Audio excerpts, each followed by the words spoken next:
Hello అందరికీ! ఈరోజు నేను మీకు చేసి చూపించబోయే రెసిపీ రాగి ముద్ద. ఇందులోకి రోటి పచ్చడి కాంబినేషన్ ఉంటే ఇంకా టేస్ట్ చెప్పబడలేదు, అంత బాగుంటుంది. ముందుగా ఒక పిడికెడు రాగి పిండిని తీసుకొని ఒక బౌల్లో వేసుకోవాలి.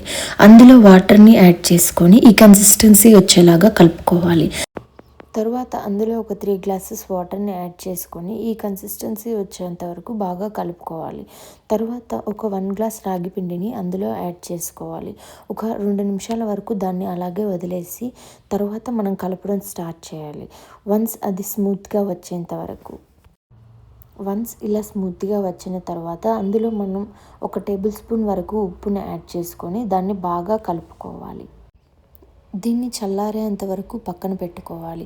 ఆలోపు ఒక బౌల్ తీసుకొని అందులో గీ వేసుకొని ఆ గీని గిన్నెకి బాగా అప్లై చేసి మనం చల్లారబెట్టుకున్న రాగి మిశ్రమాన్ని ఆ గిన్నెలో వేసుకొని ఒక ముద్దలాగా మనం చేసుకోవాలి.